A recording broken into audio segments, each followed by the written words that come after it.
Inuha ni Omar ang kanyang sombrero na nakasabit sa kanilang dingding. Sa 3 sombrero na iniregalo ng kanyang lolo Ruming ay ang kulay itim ang kanyang paborito. Pinagpagan niya muna yon, saka isinuot niya sa kanyang ulo. Saka sumulyap sa salamin na may bahagya pang basag na nakalagay sa dingding. Yun oh! Ayos! Guwapong-guwapo talaga! Artistahin! Artistahin talaga ang dating ko! Kulang na lang tagahanga! Ganun ang ugali ng batang si Omar, na nasa 10 taong gulang.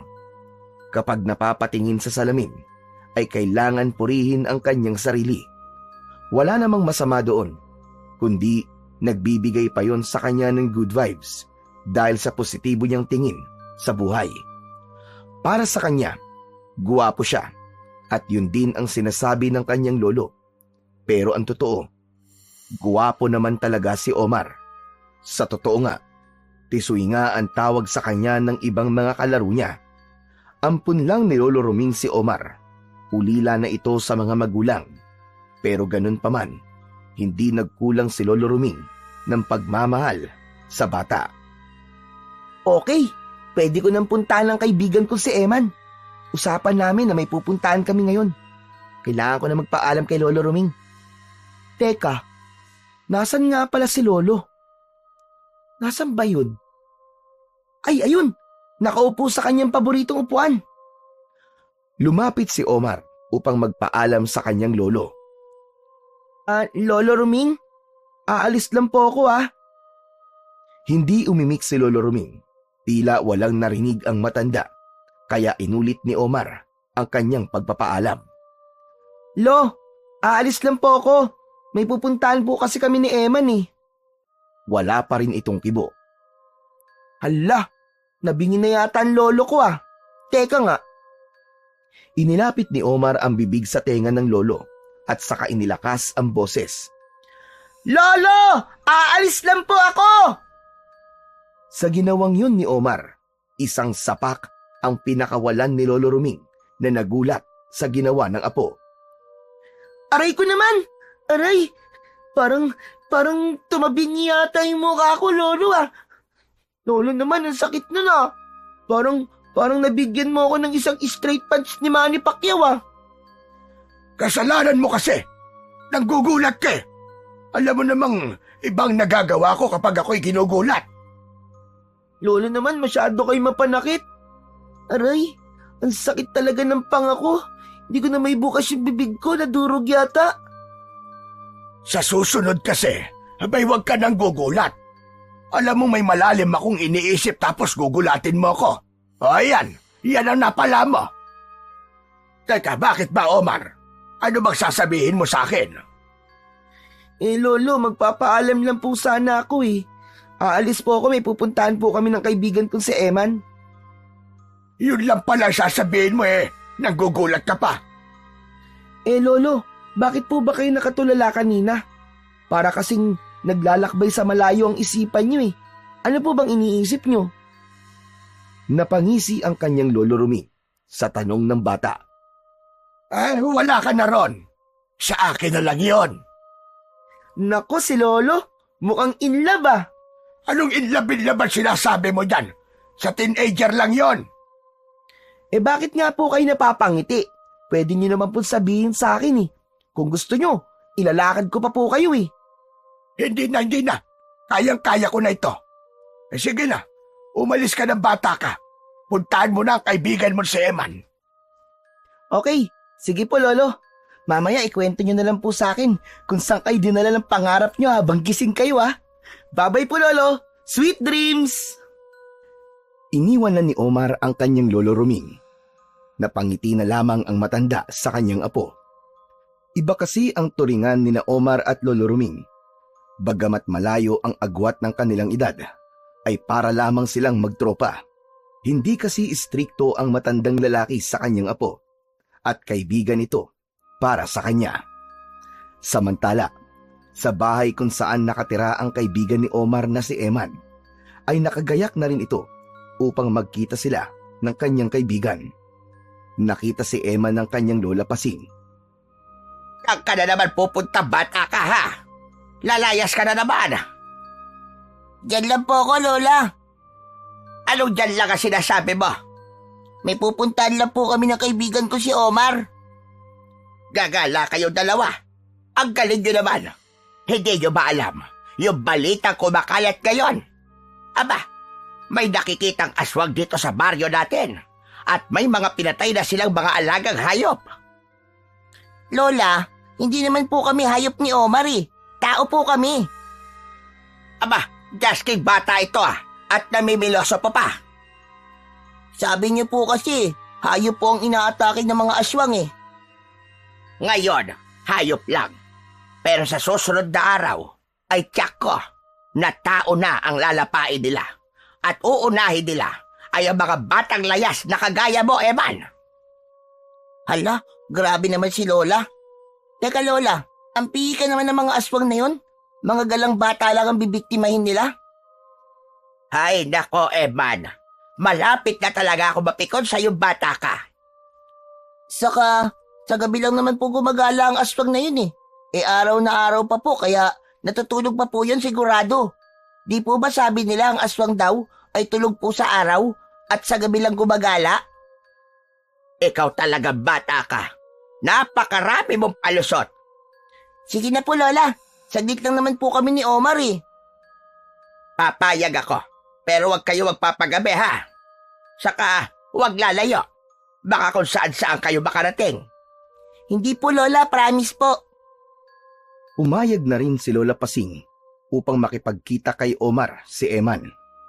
Matalik na magkaibigan ang dalawang bata. Samantalang sina Lola Pasing at Lolo Ruming ay dating magkarelasyon, subalit hindi nagkatuluyan dahil sa iba't ibang kadahilanan. Nagkita ang magkaibigang si Omar at Eman malapit sa malaking puno ng mangga sa paanan ng bundok. Doon ang paborito nilang tambayan at madalas din doon sila bumubuo ng kanilang mga pangarap sa buhay.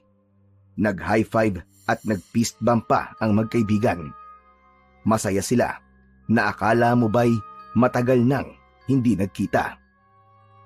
Eman, Chong, akala ko hindi ka na darating eh.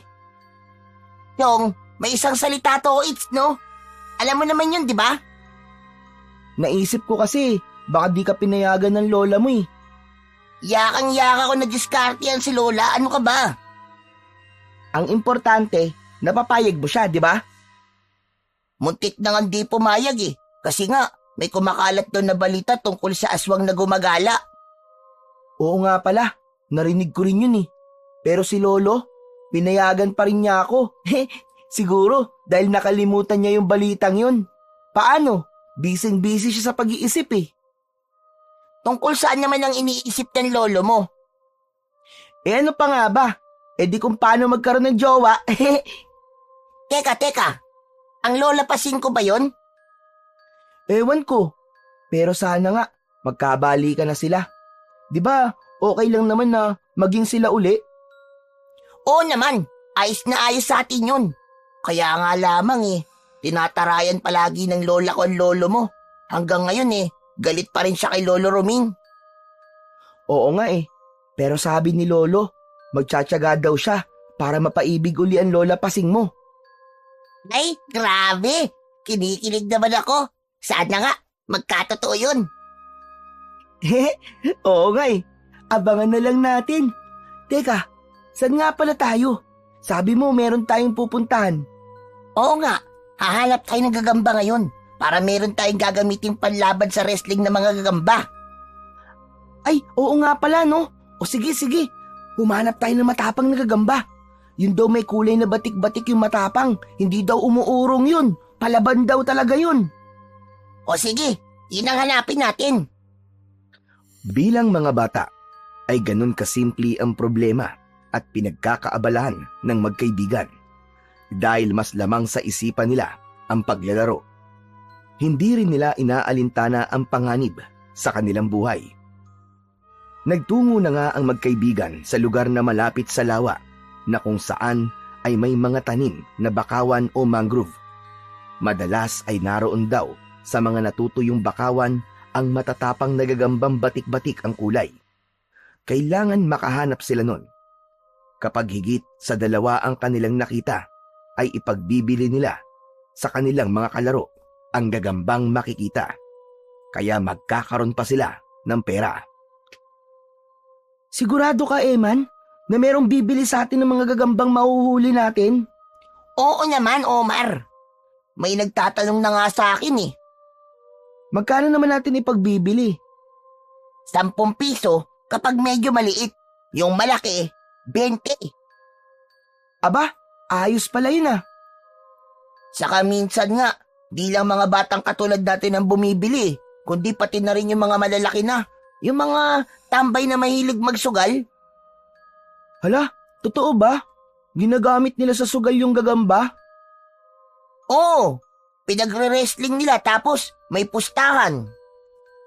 Pero, Eman, ayoko ng sugal eh. Hindi maganda ang sugal. Yun ang kabilin-bilinan sa akin ni Lolo Ruming. Wag na wag daw ako magsusugal. Kasi panira law ng buhay yun. Ama ka, si Lola Pasing din eh. Ayaw din ng sugal. Sabi nga niya kapag nalaman niya daw na susugal ako, babalatan daw niya ako ng buhay. Oo, galit talaga sa sugal yun. Paano? Kasi yun ang ikinamatay ng lolo ko. Ano? Nagsugal lang namatay na? Hindi ganon. Kasi daw, nagkaroon ng maraming utang dahil sa pagsusugal. Tapos, pinatay nung inutangan. Paano? Hindi na mabayaran yung utang. Tapos, nagtago daw yung lolo ko nang makita ng taong inutangan. Ayun, tinira. Patay.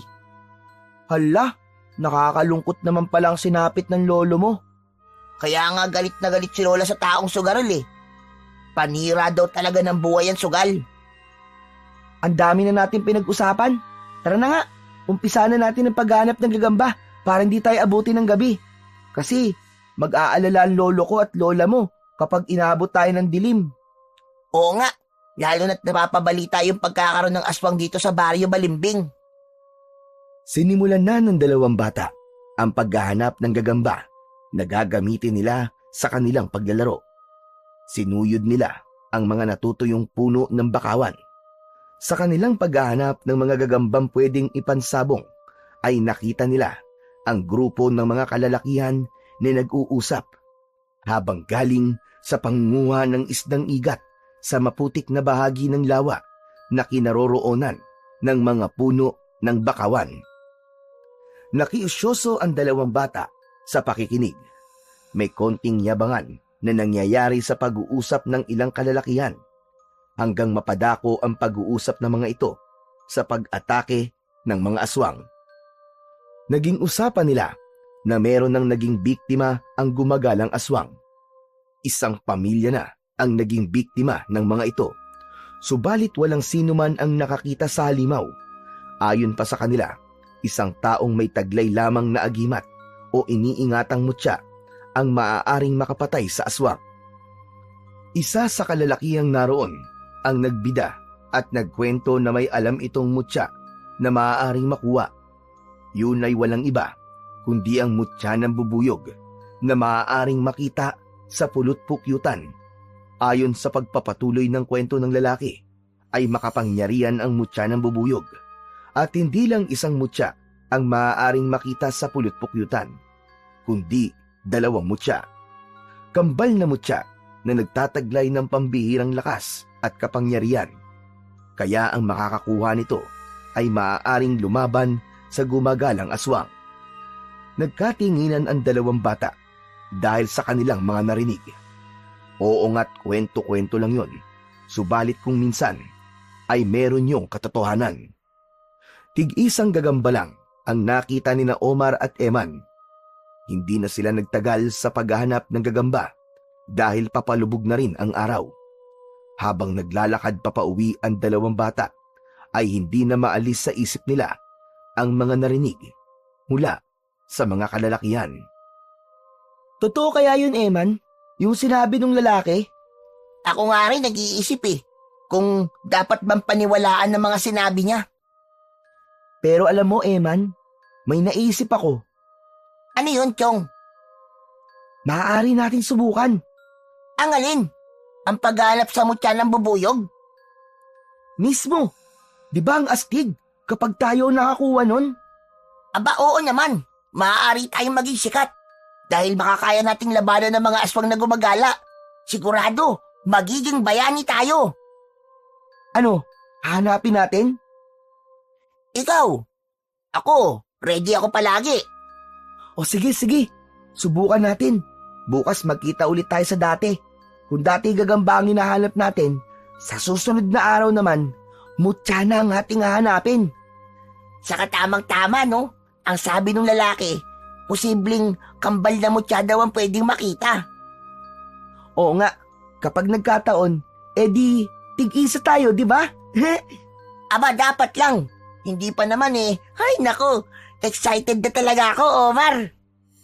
Bakit ikaw lang ba? Siyempre ako rin, no? Malay mo, chance na pala natin para magkaroon tayo ng mutya, di ba?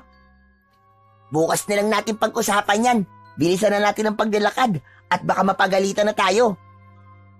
Nagmamadali sa paglalakad ang dalawang bata. Si Omar ay umuwi na sa kanila. Nag-aabang ang kanyang lolo sa pinto ng bahay nang dumating ito. Nag-bless siya sa kanyang lolo Ruming. Walang maraming tanong ang matanda kay Omar dahil buo ang tiwala ng matandang lalaki sa kanyang apo. Samantala, sa lugar naman ni Eman, galit na nakaharang at nakapamewang pa si Lola Pasing sa pinto ng kanilang bahay.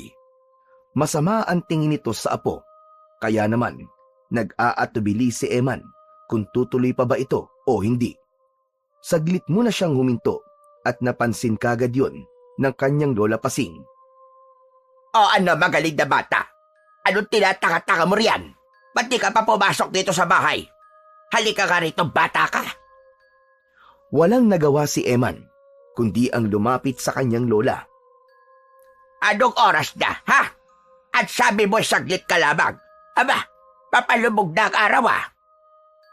Pasensya na po, Lola. Kwan po kasi. Anong ah? Gagawa ka pa talaga ng alibay mo. Magsisinungaling ka pa. Hindi naman po. Kasi nakalimutan po namin ni Omar ang oras eh. Dahil nalibang po kami sa paghahanap ng gagamba. Abay, lintik na ito. At pangunguha lang pala ng gagamba ang pinagkakaabalahan. At ang apo pa ni Roming, ang kasama mo lintik ka. Oo po. Siya lang naman po ang kaibigan ko dito sa Baryo Balimbing eh. Abay malamang kung ano-anong ituturo ng batang yun sa'yo. Palibhasa, manloloko ang lolo niya. Lola naman, kaya na naman po kayo eh. Nagagalit kayo kay Omar. Idadamay niyo po siya sa inis niyo sa kanyang lolo Ruming. Wala ka nang pakialam doon. Pihira itong batang ito. Kung bakit kasi napakatigas ng ulo mo. Doon ka pa sa apo ni Ruming nakikipagkaibigan. Marami pa naman bata niyan ah. Eh Lola, mabait po kasi si Omar eh. Pumasok ka na nga rito sa loob ng bahay. Pinag-alala mo ko na gusto, lintik ka. Alam mo, delikado ang panahon ngayon. Dahil sa bali-balitang gumagalang aswang. Eh paano kung matiyempo kayo ng aswang ng Omar na yon? Aba, may liligtas ka ba niya? Eh di, magtutulungan po kami para labanan po yung aswang. Ang lakas-lakas ng loob niya. Hindi mo alam ang sinasabi mo, Eman. Hindi basta-basta napapatay ang aswang nang wala kang anumang sandata o taglay na mutya. Dahil ang mga kampo ng kadiliman ay hindi madaling tapusin. Maaaring minsan matatalo sila. Pero tsak, babalik yan para gumante. Isa pa, ang may taglay lang na anting-anting o mutya labang ang maaaring makapatay sa kanila. Dahil sa sinabing yon ng Lola Pasing ni Eman, ay lalo lang lumakas ang kanyang interes upang ituloy ang naging usapan at plano nila ng kanyang matalik na kaibigan na si Omar. Tiyak, hindi magiging madali na makaalis uli siya ng bahay kinabukasan para magkita silang magkaibigan. Subalit, kailangan niyang gumawa ng paraan. Nang gabing yon, ay halos hindi makatulog si Omar. Paulit-ulit na umaalingaw-ngaw sa kanyang diwa kapag ipinipikit ang kanyang mga mata ang mga narinig nila ni Eman na pag-uusap ng mga kalalakihan tungkol sa mutya ng bubuyog. Samantala, ganun din si Eman. Ayaw itong dalawin ng antok. Naiisip niya ang tungkol sa narinig nila ni Omar. Nagsusumiksik sa isipan niya na kailangan na nilang kumilos at hanapin ang nasabing mutya ng bubuyog na may malaking tulong sa kanila. Higit sa lahat ay sa mga naninirahan sa kanilang baryo, laban sa gumagalang aswang. Samantala, sa isang tagong lugar na malapit lamang sa baryo Balimbing, ay doon nagkukubli at naninirahan ang siyang may pakana ng gumagalang aswang na napapabalitang nagdadala ng kilabot sa baryo. Bartolo! Bartolo! Bartolo! Madam Manuela, may kailangan po ba kayo sa akin? May pag-uutos po ba kayo? Oo, sana. Kaya nga kita tinatawag, hindi ba? Dahil may ipapagawa ko. Entiendes? Yes po, madam. Gusto ko ng sariwang dugo ng bagets. Ihanap mo ko, Bartolo. Alam mo naman na hindi ko lang iniinom ang dugo, kundi inahaliw ko rin yung sa aking pampaligo para manatiling sariwa at makinis ang aking kutis. Saan po ba ako hahanap, madam? Saan po? Tonto! Di lumabas ka. Gamitin mo ang utak mo. Magsaswang ka, ganga. Gumala ka kahit saan at dalhan mo ko ng bagets para makuha lang ko ng dugo. Sige po. Masusunod po, madam. Gawin mo na dahil gumagaspang na ang aking kutis at yakin mo na hindi ka papalpak dahil oras na pumalpak ka, alam mo na ang mangyayari sa'yo. Opo, madam. Ikukulong niyo po ko sa loob ng drum at hindi po ko pakakainin maghapon. Tama. Korek ka dyan. Kaya mainam yung nagkakaintindihan tayo. Okay? Walang nagawa si Bartolo, kundi ang sumunod sa gusto ng kanyang amo na si Manuela. Si Manuela ang pinuno ng mga bagong henerasyon ng mga aswang na naghahasik ng lagim. Ang tingin nila sa mga tao ay alipin, pagkain at dapat lipulin upang mapalitan ng lahi ng mga aswang. Kaya naman, upang hindi maikulong sa loob ng drum at di magutom si Bartolo, ay sinimulan na niyang lumabas at humanap ng biktima. At ayon nga sa kanyang pinuno, ay isang bata ang gusto niya dahil nagtataglay ito ng sariwang dugo na kanyang kailangan. Balikan naman natin ang magkaibigang Omar at Eman. Ngayong araw ang nakatakda para sa kanilang napag-usapan. Dapat silang magkita sa kanilang tagpuan upang gawin ang paghahanap sa mutya. Tuwang-tuwa si Omar nang makita na nakabihis ang kanyang lolo Ruming. Ibig sabihin kasi nun ay may pupuntahan ito. Kaya hindi na niya kailangan magpaalam sa pagkikita nila ni Eman. Lumapit ang bata sa kanyang lolo. Nakatitig ito sa matanda habang nasa harap ng salamin. Aba, ayos na ayos yan, Lolo Ruming ah. Posturang-postura kayo ah. Guwapong-guwapo na. Aba, syempre naman apo. Guwapo talaga ang lolo mo. Abay, siya ka naman magmamana. Oo naman, Lo. Sa left side, kung titignan, aba, Daniel Padilla ang datingan. Sa right side naman, Alden Richard. Tapos, kapag nakatalikod naman kayo, Lo, Ruru Madrid. Kapag nakaharap ako, ayan, gaya nito. Sinong artista ang kamukha ko? Yun lang, Lo. Aba, bakit? Sino bang kamukha ko kapag tinignan ako sa harap? Sabit, Lo eh. Empoy Marquez po eh. Abay, sira ulo kang bata ka. Dati ka bang abnormal? Pabihira ito. Empoy Marquez. Akala ko ba gwapong-gwapo ko? Tapos bigla mo akong ilalaglag. Baka samain ka sa akin, bata ka, konyatan kita sa ngalangala. Sige ka. Lolo talaga oh. Mainit kagad ang ulo. Joke lang po yun, Lo.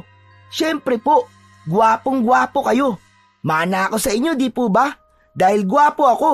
Kaya kayo, Saksakan po ng gwapo, 1,000,000%. Legit na magandang lalaki. Yan! Ganyan! Dalawa na nga lang tayo magkakampi. Lalaglag mo pa ako. Kaya dapat, iniingatan mo lagi ako. Huwag mo akong ilalaglag. Oo naman, Lo. Joke lang naman po yung sinabi ko sa inyo eh. O sige na, sige na. Kailangan ko nang umalis, Omar. Kaya ikaw na ang bahala dito sa bahay natin na. Bantayan mo dito. Lolo naman, ba't ko kailangan bantayan ng bahay? Hindi naman po aalis to eh. Abay, loko talaga tong batang ito. Namimiloso po pa. Ang ibig kong sabihin sa'yo, maging taong bahay ka. Dahil baka mamaya ay may kung sino pumasok dito at mawala yung mga nakatabi kong ginto at alahas. Ano, Lo? May ginto at alahas kayong nakatabi dito? Oo. Naniwala ka naman kagad. Wala tayo noon. Basta dito ka lang. At tama na muna ang kakagala mo. Hindi na umiwik pa si Omar. Ayaw na niyang magkomento pa para hindi na magduda ang kanyang lolo at malaman pa na may pupuntahan siya. Umalis na si Lolo Ruming. Nakatanaw pa si Omar habang papalayo ang kanyang lolo. Nang hindi niya na ito matanaw, ay agad niyang isinara ang pinto. Pumasok siya sa kwarto at nagpalit ng damit. Kailangan niya nang umalis para makipagkita sa kaibigan niyang si Eman. Samantala, hindi naman mapakali si Eman dahil hindi niya alam kung ano ang gagawin. Hindi kasi umalis ng bahay ang kanyang lola Pasing. Hindi tuloy siya makadiskarte para makaalis at makipagkita sa kaibigan niyang si Omar. Nag-aalala siya na baka kanina pa siya nito hinihintay. Pero kaninang umaga lamang ay may naisip na siyang paraan. Kumuha siya ng sleeping tablet sa damitan ng kanyang lola kung saan yun nakatago. Gumagamit kasi noon ang lola Pasing niya, lalo na kapag nahihirapan itong makatulog. Kailangan ko nang gawin ang plano ko para makaalis na ako. Nagtimpla ng juice si Eman, isa para sa kanya at isa para sa kanyang lola Pasing. Ilalagay niya ang tableta sa inumin para kay lola Pasing. Nang makapagtimpla, ay dinala niya kagad ang 2 juice sa kanyang lola. Ang maliit na baso ay para sa kanya at ang isang baso na may kataasan na nilagyan niya ng sleeping tablet ang ibibigay niya sa kanyang lola Pasing. Lola Pasing, Lola, uminom po muna kayo ng juice oh. Aba, tignan mo nga naman. Tabang-tama. Kanina pa ako nauuhaw. Mabuti naman at naisipan mong magtimpla ng Diyos. Alam ko pong paborito niyo po ang orange juice eh. Lumagok ng 2 beses si Lola Pasing. Lihim na nakasulyap si Eman sa kanyang lola. Aba, ang sarap ah. Sakto sa tamis ang pagkakatimpla mo ng Diyos, apo. Salamat po Lola. Ilang minuto pa ang lumipas ay nakaramdam na ng antok si Lola Pasing. Apo, ikaw na muna bahala dito ah. Ako ipupunta lamang sa kwarto. Magpapahinga muna. Napuyat din kasi ako kagabi. Kaya siguro antok na antok ako ngayon. Napangiti si Eman sa sinabi ng kanyang lola. Tagumpay ang sabi ng kanyang isip. Sige po Lola, matulog po muna kayo at ako na pong bahala dito sa bahay. Tuloy-tuloy nang pumasok sa kwarto ang matandang babae. Pagkalipas ng halos 10 minuto ay sumilip si Eman sa kwarto ng kanyang lola. Tulog na tulog ito at naghihilik pa. Ayos, ang sarap na ng tulog ni Lola. Naghihilik pa. Pasensya ka na Lola ha. Kailangan ko lang gawin to para makaalis ako ng bahay na walang kukontra sa akin. Siguro naman, bago kayo magising, ay nakabalik na ako rito. Nagpalit lang ng suot na t-shirt si Eman at umalis na rin ito upang magtungo sa tagpuan nila ng kaibigang si Omar. Tumatakbo si Eman nang dumating sa may puno ng malaking mangga na tinatambayan nila ng kanyang kaibigan. Naroon na si Omar at naghihintay na sa kanya. Oh, ba't ngayon ka lang, Chong? Ang tagal mo ah. Pasensya ka na Chong ha. Hindi agad ako nakaalis eh. Alam mo namang napakaigbit na magbantay ng lola ko. Buti naman at pinayagan ka. Hindi ako nagpaalam. Gumawa lang ako ng paraan para makaalis. Okay na yun. Basta ang importante, nandito ka't nakarating ka na. Tama ka dun, Chong. O paano? Tara na? Teka lang, saan ba tayo maghahanap ng bahay ng bubuyog? Alam ko yun. Dun, sa may burol, malapit sa may madamong lugar. Dun namamahay ang mga bubuyog eh. Minsan na ako nagawi dun eh. O sige. Sana may makita kagad tayo, no? Sigurado yun. Magtiwala ka lang, Omar. Hindi na nga nag-aksaya pa ng oras ang magkaibigan. Mahalagang makahanap kagad sila ng kanilang pakay dahil hindi rin maaaring magtagal sila. Hahanapin sila ng kanilang lolo at lola, bagamat walang katiyakan kung may matatagpuan kagad silang bahay pukyutan, subalit umaasa sila. Pagdating ng dalawang bata sa pakay nilang lugar, ay isa-isa nilang sinisilip ang mga puno na naroon. Nagbabaka sakali na may matatagpo ang bahay pulot-pukyutan na siya ring kinaroroonan ng mutya na kanilang hanap. Teka lang, mabuti pa kaya, Chong, maghiwalay tayo. Tama. Magandang ideya yan, Chong. Tapos, kung sinong una makakakita ng pulit-pukyutan, ay mag-iingay na lang. Okay, sige. Baka makakita kagad tayo kapag nagkanya-kanya tayo ng hanap. Hanggang sa naghiwalay na nga ng lakad ang dalawang bata. Si Omar ay sa direksyong pasilangan at si Emma naman ay sa gawing kanluran. Panay ang sipat ni Omar sa mga punong dinaraanan, kaya lang wala pa rin siyang makitang pulot-pukyutan. Napapakamot na lamang siya sa ulo. Pakiramdam niya, mamalasin pa sila sa araw na yon. Subalit kailangan niyang magtiyaga. Ipinagpatuloy niya ang paghanap nang marinig niya ang ingay ni Eman. Sumigaw ang kaibigan niya.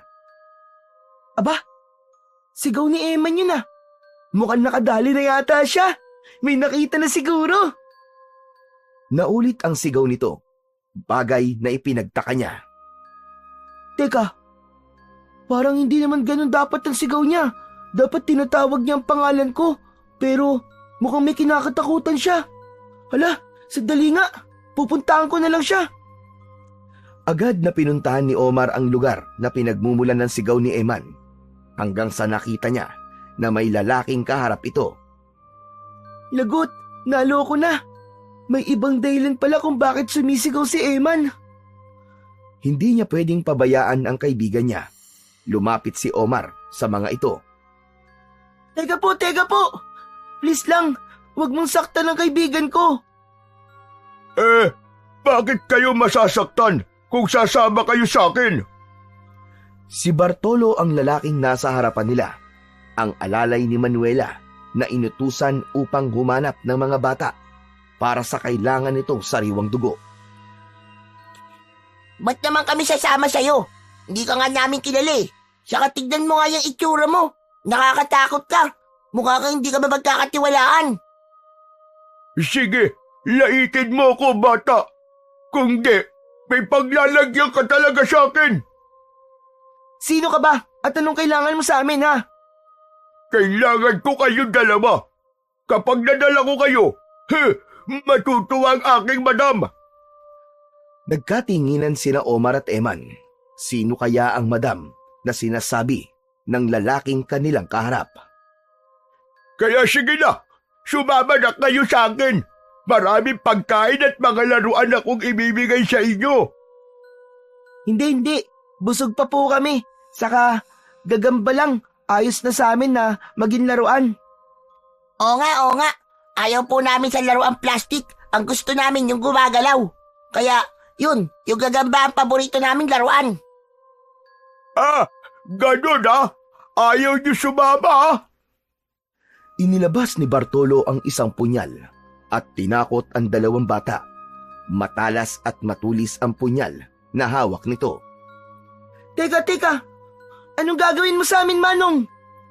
Hindi ko kayo maisasama ng buhay. Mas madali ko kayo maisasama kapag patay na kayo. Ano? Papatayin mo kami? Seryoso ka? Sa tingin mo nagbibiro ako, ha, bata? Itong mukhang ito, nagbibiro? Mukhang hindi. Kasi sa pangit mong yan, hindi ka nga nagbibiro. Chong, anong gagawin natin ngayon? Ano pa nga ba? Kundi ang... Takbo! Hoy, sandali, Chong! Huwag mo akong iwan dito! Kumaripas na ng takbo ang magkaibigan. Sinundan sila ni Bartolo na determinadong makuha ang dalawang bata upang dalhin kay Manuela. Magkasunod lang sa pagtakbo sina Omar at Eman. Tinahak nila ang kasukalan upang doon hanapin ang kanilang kaligtasan sa kamay ng pangit na si Bartolo. Nagtago sila sa ilalim ng punong kahoy na may malaking sanga at makakapal na dahon. Ala, nasa na kaya siya? Huwag sana tayong makita rito, Eman. Sa lugar na hindi kalayuan sa pinagtataguan ng magkaibigan, ay naroon si Bartolo. Sinisipat ang bawat lugar at mga puno upang hanapin ang dalawang bata. Kailangan niyang makita ang mga ito. Omar, ayun siya oh. Hinahanap tayo. Oo, nakikita ko rin siya, Chong. Huwag kang maingay. Baka marinig niya tayo. Habang nagkukubli ang dalawang bata, ay may narinig sila mula sa gawing itaas ng punong kanilang kinaroroonan. Ugong yun na mga bubuyog. Napatingala si Omar at nakita niya ang mga bubuyog na naroon sa bahay pukyutan. Ayos, Eman! Jackpot tayo! Tignan mo sa taas ng puno. Ang hinahanap natin pukyutan. Meron tong punong kinaroroonan natin. Aba, oo nga. Pinahirapan pa tayo sa paghahanap. Meron pala dito. O sige, Chong, ano gagawin natin? Di natin makukuha ang pulot pukyutan kung may humahabol sa atin. Habang kausap ni Omar ang kaibigan, ay isang bubuyog ang umiikot-ikot sa ulunan ni Eman. Tila ibig nitong dumapo. Chong, yung bubuyog, parang trip niyang maglanding sa mukha mo. Aba, lokong bubuyog to ah. Trip pa yatang humalik sa akin. Nagpaikot-ikot ang bubuyog. Sinusundan naman yun ng tingin ni Omar. Hanggang ang bubuyog ay biglang dumapo sa may ilong ni Eman. Hindi nito napigilan ang makiliti dahil sa pagdapo ng bubuyog sa tungki ng kanyang ilong. Dahilan upang mapabahing si Eman ng malakas. Ha? Aching! Naku po, naloko na. Ang lakas ng atsing mo. Dahil sa ingay na nilikha ni Eman, ay narinig yon ni Bartolo, kaya agad itong tinungo ang lugar na kinaroroonan ng dalawang bata. Pahamak talaga ang pesting bubuyog na yun oh. Hindi ko napigilan ang kati ng ilong ko. Napaatsing ako ng malakas. Chong, papunta na rito yung lalaking pangit. Anong gagawin natin, Omar? Tatakbo na ba tayo uli? Oo, Chong. Pero bago tayo tumakbo, ibigay mo muna sa akin yung kaputol na sanga ng kahoy na nasa tabi mo. Bilis! Bakit? Basta, wag ka na magtanong. Wait ka na lang. Kailangan may gawin tayo para makaligtas sa lalaking pangit na umahabol sa atin. Dinampot ni Eman ang kaputol na sanga ng kahoy at iniabot yon sa kanyang kaibigan. Humanda ka, Chong ha. Pagbilang ko ng 3, tatakbo tayo. Mauna ka at susunod na lang ako sa'yo. Teka, ano bang gagawin mo? Malalaman mo rin mamaya. Basta, sumunod ka na lang. O sige. May tiwala naman ako sa'yo, Chong eh. Okay, ito na. 1, 2, 3. Takbo, Chong! Agad na kumaripas ng takbo si Eman. Tumayo naman si Omar at agad sinipat ang pukyutan na nasa puno. Pinuntirya ito at saka ipinukol ang hawak na tuyong sanga ng kahoy. Sapul ang bahay pukyutan. Nabulabog ang mga insekto at nagliparan. Saka naman kumaripas na rin ng takbo si Omar upang sundan ang kaibigan niyang si Eman. Natulala na may kasamang pagkabigla si Bartolo nang makita ang dalawang bata na kumakaripas ng takbo papalayo. Bago pa siya nakakilos upang sundan ang mga ito, ay nakita niya ang napakaraming bubuyog na patungo sa kinaroroonan niya. Siya ang binalingan ng mga galit na insekto. Inatake siya ng mga ito. Mga bubuyog! Ang daming bubuyog! Aray ko! Aray, ang sakit! Nagsisisigaw si Bartolo at kumaripas ng takbo na hindi alam kung saan patutungo. Nakasunod sa kanya ang napakaraming bubuyog na galit dahil sa pagkabulabog. Kahit anong gawin ni Bartolo ay hindi niya maawat ang mga kagat ng insekto. Tanging sigaw na lang ang magagawa niya at tanggapin ang masasakit na kisot ng mga ito. Samantala, nakaligtas ang 2 bata sa kagat ng mga bubuyog at nakaligtas din sila sa masamang balak ni Bartolo. Nagkukubli ang magkaibigan sa makapal na mga halaman.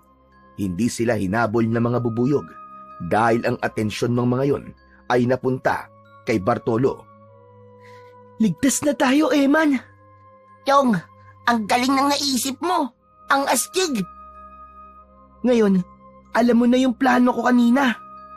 Oo, Chong. Ang husay mo. Buti naisip mo yun. Oo naman. Teka, ano na kayang nangyari dun sa pangit na lalaki na yun? Malamang, pinagpipiesta na siya ng mga bubuyog. Siguro, Chong. Lalo siyang pumangit dahil sa mga kagat ng bubuyog. Akala yata niya maisasama niya tayo doon sa sinasabi niyang madam, ha? Teka, Chong. Sino kaya yung lalaking yun, no? At ano kaya ang kailangan ng madam niya sa atin? Huwag na nating isipin yun. Ang mahalaga ngayon, ligtas na tayo. Chong, paano yung plano natin? Di ba may pukyutan dun sa inalisan natin kanina? Huwag ka mag-alala, Chong. Babalik tayo doon. Pero kailangan magpalipas muna tayo ng oras. Para mamaya, kalmado na ang mga bubuyog at hindi na tayo atakihin. Punong-puno ng kagat sa muka at katawan si Bartolo. Pinagsawaan siyang kagatin ng mga bubuyog. Hindi siya tinantanan ng mga ito. Hindi na niya magagawa pang sundan ang 2 bata. Nananakit na ang kanyang buong katawan, kaya ang kailangan niya ay umuwi na muna. Nang makarating si Bartolo sa tirahan nila, ay napasigaw ang kanyang madam nang makita siya. Ay! OMG! Impacto! Impacto! Hoy! Walang hiya ka! Sino ka? Basta-basta ka nalang pumapasok dito! Bartolo! Bartolo, nasan ka? Madam! Huminahon kayo, madam! Ako to! Ako si Bartolo! Anong ikaw si Bartolo? Pangit si Bartolo, pero mas pangit ka sa kanya, Judas ka. Saka tignan mo nga yung itsura mo. Para kang namamanas. Namamagabo ang pagmumukha mo. Madam, ako nga po ito! Si Bartolo, ako to! Ay, teka lang. Ikaw? Abay, ikaw nga ba si Bartolo? Abay, ano nangyari sa'yo? Tsaka ka na nga mas naging kadiring tsaka ka pa sa itsura mo ngayon. Madam, minalas ako inatake ako ng napakaraming bubuyog. Pinupog ako. Wala ako nagawa. Hindi ko natakasan ng mga insektong yun. Naku naman, hindi ka kasi nag-iingat. Mga bubuyog lang pala ang katapat mo. Sayang nga, madam. May madadala sana ako dito ng 2 bagets. 2 batang lalaki. Oh, ano nangyari? Bakit di mo nadala rito ang 2 baget sa sinasabi mo? Dahil nga sa mga bubuyog. Saka matatalino ang mga bagets na yun. Ang uutak nila. Hay nako, kahit kailan talaga. Inutil ka talaga, Bartolo. Napakasimple ng ipinag-uutos ko sa'yo. Tapos pumalpa ka pa. Kasalanan ng mga bubuyog na yun. Sila ang dahilan kung bakit nabigo ako, madam. Nabigo ka na nga. Tapos ganyan pa naging itsura mo. Namamaga ka. Babawi na lamang po ko sa susunod, madam. Pinapangako ko sa inyo, madadalhan ko kayo ng bagets. Abay, dapat lang. Dahil kung hindi, nako, hindi lang kita ikukulong sa drum. Baka ibaon na kita sa lupa. Sa kinaroroonan na magkaibigang Omar at Eman, ay lumabas na sila sa kanilang pinagkukublian. Marahil ay sapat na ang oras upang bumalik sila sa lugar na kung saan ay merong pukyutan Umaasa sila na matatagpuan na nila roon ang mutya ng bubuyog na kanilang hinahanap. Naglakad na pabalik ang magkaibigan. Agad nilang narating ang lugar na iniwan nila nang tumakbo sila. Ang mga bubuyog na kaninay nabulabog at umatake kay Bartolo ay nagbalikan muli sa bahay pukyutan. Chong, ayan na naman sila. Nakadikit na uli sa bahay pukyutan.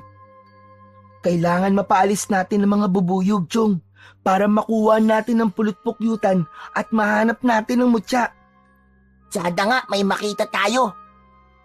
Buti na lang, hindi nahulog tong lighter na nasa bulsa ko nang tumakbo tayo.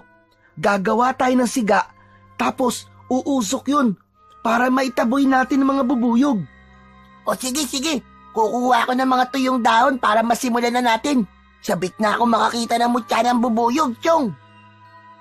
Agad na umagilap ng mga tuyong dahon si Eman upang makagawa sila ng siga. Nang makaipon ng tuyong dahon, ay sinindihan kagad yun ni Omar. Dinamihan nila ang tuyong dahon at nilagyan din nila ng sariwang damo upang hindi lumaki ang apoy, kundi lumikha lamang ito ng maraming usok. Ang usok na mula sa ginawa nilang siga ay tinangay ng hangin papunta sa bahay pukyutan. Dahil ayaw ng mga pukyutan ng usok, kaya naman nagsipag-alisan ang mga insekto. May mangilan-ngilan na iwan sa bahay ng pukyutan, pero kaya na yung gawan ng paraan ng dalawang bata upang hindi sila habulin o kagatin. Sapagkat nasa itaas ng puno at nakadikit sa sanga ang bahay pukyutan, kaya umakyat doon si Omar upang kunin yun habang nag-aantabay naman sa ibaba si Eman. Sandali pa'y nakuha din nila ang bahay pukyutan. Agad nilang hinanap ang mutya na ayon sa kanilang napakinggan ay nasa loob ng bahay ng pukyutan. Inisa-isa nilang tignan ang bawat sulok nun. May mga batang bubuyog ang naroon na hindi pa kayang makalipad. Hanggang may makita si Omar na isang tila matigas na puting bagay na nakasiksik sa bahay ng pukyutan. Nasasabik na kinuha yon. Nakatingin sa kanya si Eman, kaya tinignan din ito ang bahagi ng bahay pukyutan na kinakitaan ni Omar ng maliit na puting bato. Ang isang tila bato na ang kulay ay pinaghalong puti at itim na may batik-batik ang nakita ni Eman. Ayos! Ito na marahil yung mutya, Chong! Itong nakuha ko, malamang mutya din ito, Chong. Kung ganun, hama nga sila. May kambal na mutya ng bubuyog na makikita sa bahay ng mga pukyutan. Ayos! Natagpuan din natin, Chong. Jackpot! At tig-isa pa talaga tayo. Ayos to. Malalaman natin ngayon kung anong hiwaga ang ibibigay nito sa atin. Maka, excited na ako, Chong. Tara, umalis na tayo dito. Tumayo na ang dalawang bata upang makauwi na. Masaya sila na natagpuan ang kanilang hinahanap. Subalit sa pagtayo nila ay nakita nila ang mga bubuyog na nakakalat at umiikot malapit sa kanilang kinaroroonan. Wala nang usok ang siga na kanilang ginawa, kaya nagsimula ng magsipagbalikan ang mga insektong naitaboy nila kanina. Malakas ang nilikhang ingay ng mga insekto na tila galit na galit ang mga ito. Naku po, nalintikan na. Parang may masamang pinaplano ang mga bubuyog, Chong. Kaya nga, Chong, mukhang delikado tayo. Parang gusto nila tayong gantihan dahil sa pagkuha at pagsira natin sa kanilang bahay. Iba ang kutob ko, Chong. Delikado tayo dito. Naku po, ayan na, patungo na sila sa atin. Delikado! Aatakihin nila tayo, bububugin tayo, Chong! Tara na, Chong! Basta, bilisan na natin! Nagmamadaling tumakbo ang magkaibigan. Dapat silang makalayo sa lugar na yon bago pa sila atakihin at pupugin at pagpiestahan ng mga galit na bubuyog. Walang lingon-lingon sa pagtakbo ang dalawa. Subalit, hindi sila nakaligtas sa kagat ng mga bubuyog. Nakagat si Omar sa ilong at si Emma naman ay sa kanyang tenga. Tig-isang kagat man ang kanilang napala mula sa umataking bubuyog, ay nag-iwan naman yun ng sakit na may kasamang pangangati. Nakatakas naman sila at nakabalik na sa kani-kanilang mga bahay. O hayan! Iyan ang napapala ng isang makulit na bata. Kung bakit naman kasi pati bahay ng bubuyog ay pinakikialaman nyo ni Eman. Lo, napagtripan lang naman po namin eh. Di natikman mo ngayon ang bunga ng pagtitrip nyo. Ikaw na bata ka. Hindi ka talaga nadadala. Ayaw mong magtanda. Lolo naman, ito na nga namamagaan na nga ang ilong ko. Pinagagalitan niyo pa ako. Bagay naman pala sa'yo ang namumulat na mamagang ilong eh. Para kan si Rudolph. Rudolph the Red-Nosed Reindeer. Yung usa ni Santa Claus. Okay lang po kung ako po si Rudolph. Kayo naman po si Santa Claus. Dahil malaki ang tiyan niyo, Lolo Ruming. Yun nga lang, kayo ang version ni Santa Claus na walang dalang-dalang regalo dahil wala kayong pera. Aba, lokong bata ito ah. Kapag nagkaroon ako ng pera, makikita mo. Aba, kailan naman po mangyayari yun? Sana po mangyari na po kagad. Asaran at pikunan ay pangkaraniwan na lamang sa maglolong Ruming at Omar. Dahil doon ay lalong napapalapit sila sa isa't isa. Samantala, iba naman ang eksena kina Eman at Lola Pasing. Yan ang napapala. Matigas kasi ang ulo mong bata ka. Kung ano-anong kalokohan ang ginagawa mo. Kaya yan ang napapala mo. Lola naman masakit na nga po yung tenga ko Parang gusto ko na nga pong tanggalin yung tenga ko. Namamagaan na nga dahil sa kagat ng bubuyog. Piningot niyo pa. Abay, tama lang sa'yo yan. Dahil hindi ka marunong sumunod sa akin. Nakatulog lang ako saglit Kung saan ka na nakarating tapos ganyan pa ang itsura mo pagbalik mo dito sa bahay. Namamagana ang tenga dahil sa kagat ng bubuyog. Aba, Justin, bata ito. Bakit kasi pati bahay ng bubuyog ay pinakikialaman nyo ni Omar? Lola, ang importante po dun nakauwi pa rin naman po ako. Sa kakagat lang naman po to ng bubuyog Hindi naman po ako mamamatay dito Hindi mamamatay. Paano kung makamandag na bubuyog ang kumagat sa'yo? Baka natigok ka ng bata ka. Abay, teka nga pala. Ang ipinagtataka ko lang, bakit masyadong napatagal ang tulog ko? Dati naman kapag umiidlip ako ng gano'n ay mga 1 oras lang. Pero nakatulog pala ako ng halos 5 oras. Baka naman po, dahil malamig lang ang panahon, Lola. Hindi dun yon. May duda ako Hindi kaya may kung ano kang nilagay doon sa Diyos na ipinainom mo sa akin, lintik kang bata ka? Oy, Lola, huwag kayong ganyan Namimintang kayo, masama po yan. Nako kang bata ka. Malaman ko lang na may ginawa ka talagang kabulastugan. Makakatikim ka talaga sa akin, tandaan mo yan. Tatanggalin ko na talaga ang tenga mo. Unang gabi yun, nahawak ng magkaibigang Omar at Eman ang mutya ng bubuyog na natagpuan nila. Gabi na ay hindi pa makatulog ang mga ito. Nagpapaantok ang Lolo Ruming ni Omar. Si Omar naman ay nakahiga sa kanyang kama, ngunit hawak ang mutya at sinisipat-sipat pa ito. Kasing laki lang to ng tabletas na pinapainom sa akin ni Lolo Ruming kapag may lagnat ako. Parang mata lang ng isda. Paano ko kaya to gagamitin? Saka, paano ko malalaman ang bisa nito sa akin? Patuloy na tinitignan ni Omar ang mutya at pinipindot-pindot pa ng kanyang daliri habang nakahiga ito. Dahil sa pagpindot-pindot at pagpaikot-ikot ng mutya gamit ang daliri, ay nahulog ito. Nagkataon naman na nakanganganoon si Omar, kaya ito'y nashoot sa bibig ng bata. Dahil nakahiga, ay nagtuloy-tuloy sa kanyang lalamunan.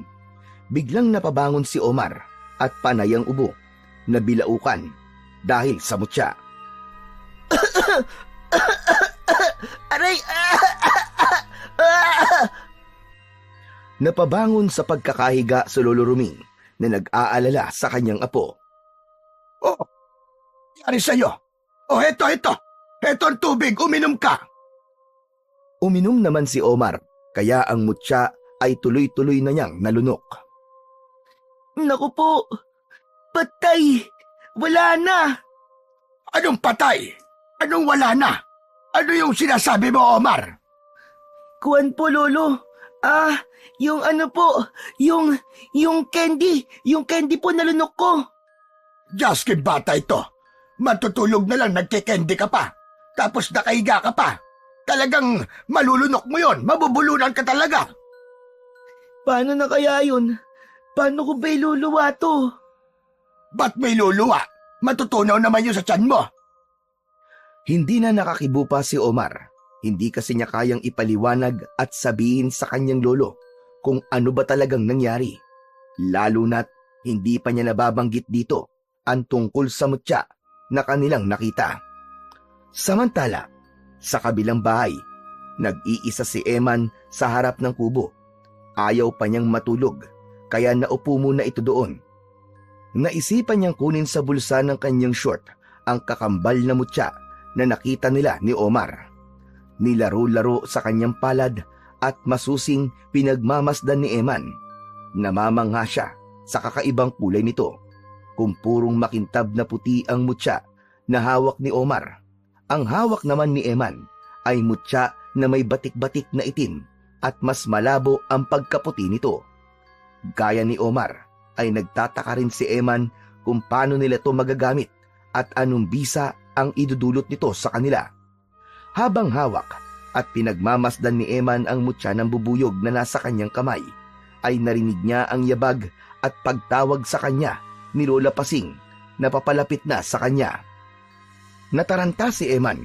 Sa halip na itago nito ang hawak na mutya sa kanyang short, ay isinubo niya ito. Nag-alala siyang baka makita ng kanyang lola ang kanyang mutya. Hindi niya alam kung paano magpapaliwanag, kaya pinili niyang itago sa loob ng bibig ang mutya. Kaya nga lang, nang makalapit ang kanyang lola sa kanya, ay may mga itinanong ito. Pa, nawawala kasi yung alampay kong itim. Nakita mo ba?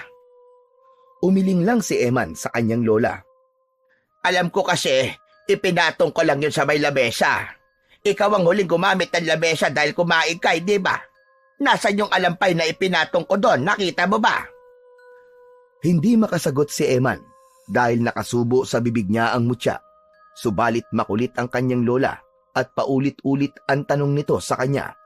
Magagalit ito kapag hindi pa rin siya sumagot. Napilitan si Eman na ibuka ang bibig upang magsalita.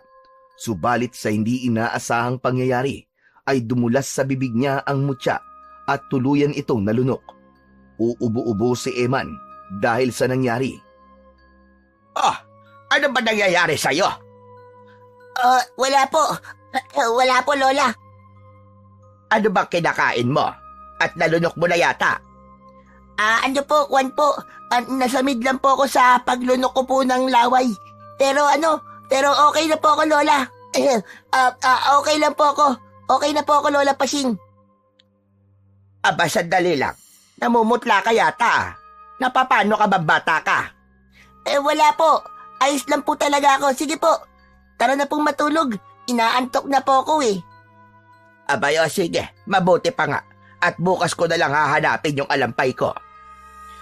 Kapwa hindi makatulog ang dalawang bata ng gabing yon dahil sa pagkakalunok nila ng mutya ng bubuyog.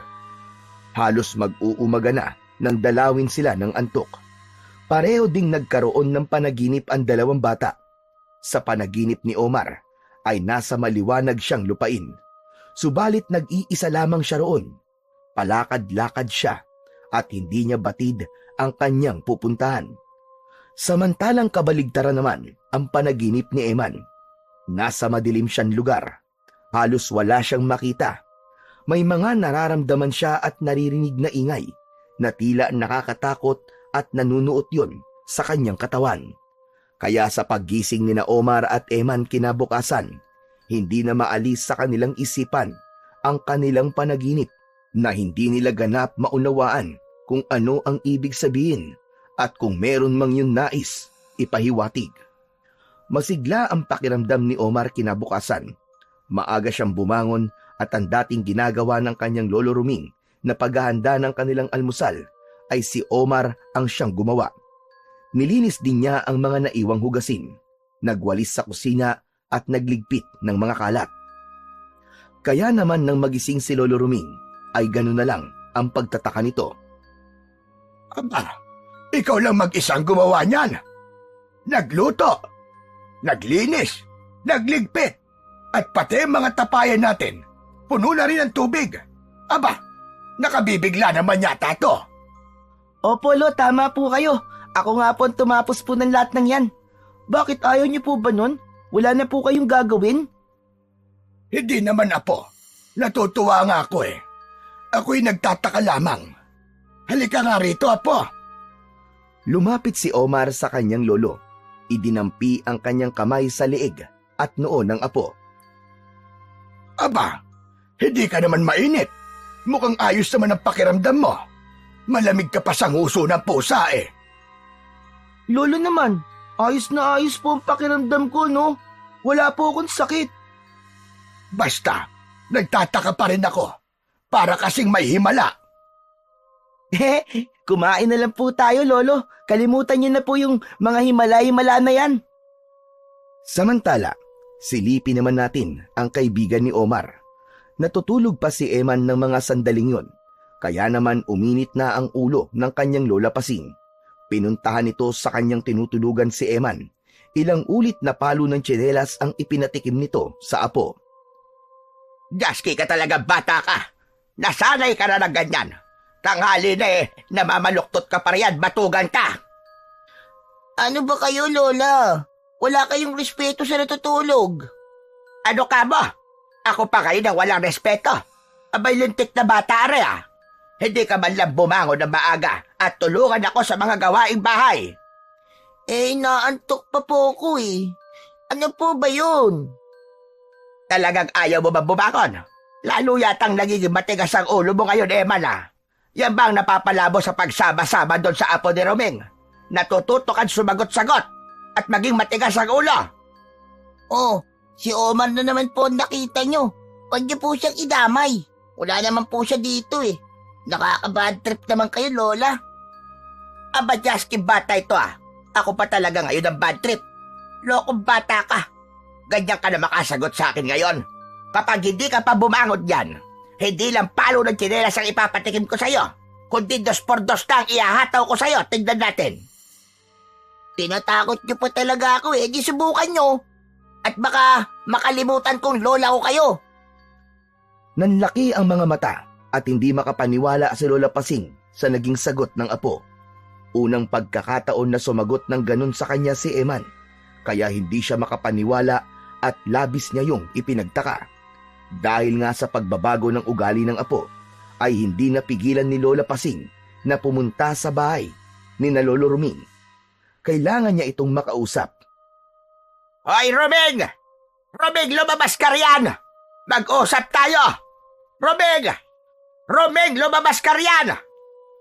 Lumabas ng bahay si Lolo Roming na tila naiirita sa pagsigaw ni Lola Pasing.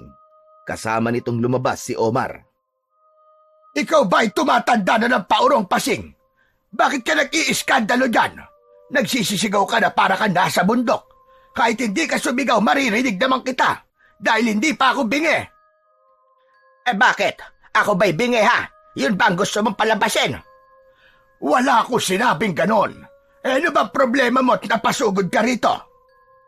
Iyang apo mo, kung ano-ano tinuturo sa apo ko si Eman, nagiging palasagot at matigas ang ulo. Masamang impluwensya ang apo mo sa apo ko. Sandali lang. Paano mo nasabing may masamang tinuturo si Omar sa apo mo? Sinabi ba niya? Hindi. Pero ang laki ng pinagbago ng ugali ni Eman. Samantalang yung apo mo lang ang laging kasama nun. Teka lang po, Lola Pasing. Wala po akong masamang itinuturo po sa kaibigan ko. Texman po. Hoy, ikaw na bata ka. Huwag kang sumabat ha. Hindi kita kinakausap. Nagpapaliwanag lamang ang apo ko, Pasing. Hindi ko kailangan ng paliwanag niya. Manang-mana talaga ang apo mo sa kasamaan ng ugali mong buwisit ka. Mga manloloko!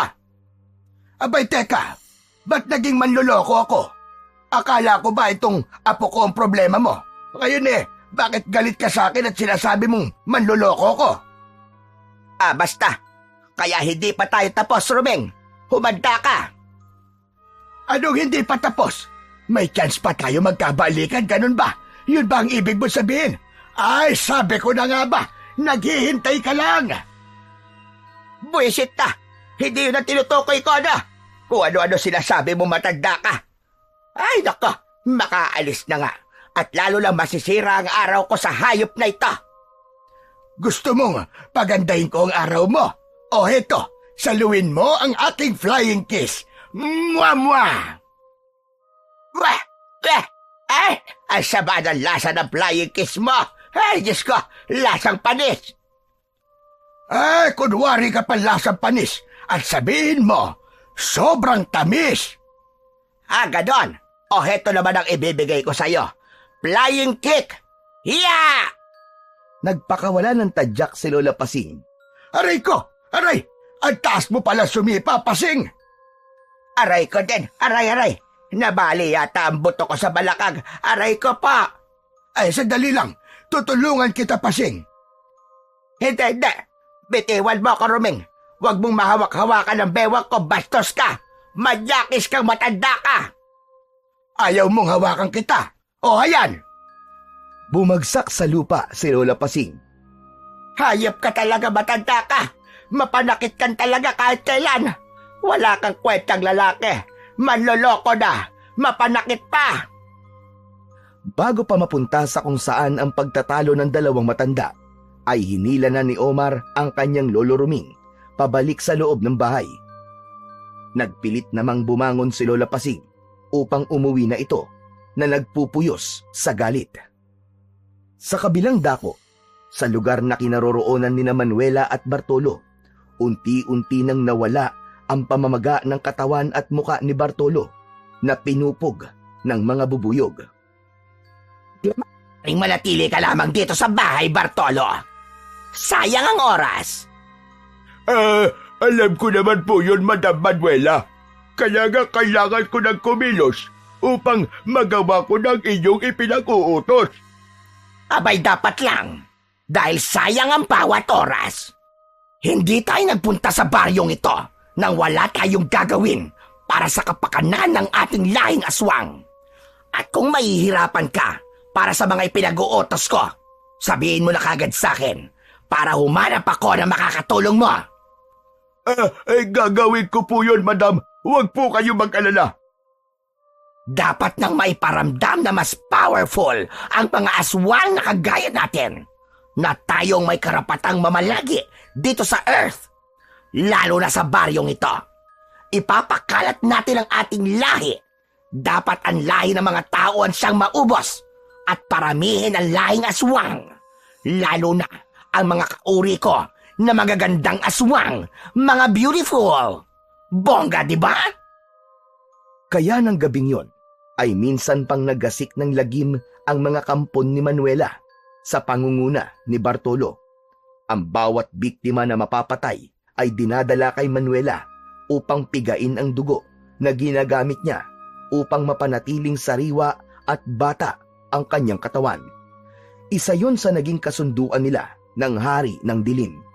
Ang bawat dugong dadanak ay magbibigay ng kabataan kay Manuela. Dahil sa naging pagsalakay ng grupo ng aswang sa Baryo Balimbing, ay naghatid ito ng matinding takot sa mga naninirahan doon.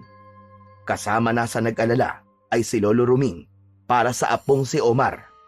Sapagkat may pupuntahan ng matanda, kaya nagbili na lamang ito sa apo na iwasang lumabas-labas ng bahay, lalo na kung hindi agad siya makakauwi. Tanging pagsang-ayon lang ang naging tugon ni Omar dahil hindi niya maaaring kontrahin ang kanyang lolo, kundi ay magagalit ito sa kanya. Subalit nang wala na si Lolo Ruming, ay hindi napigilan ni Omar ang lumabas ng bahay. May hindi siya maipaliwanag na nararamdaman na humihila sa kanya upang lumabas at magtungo sa kakahuyan.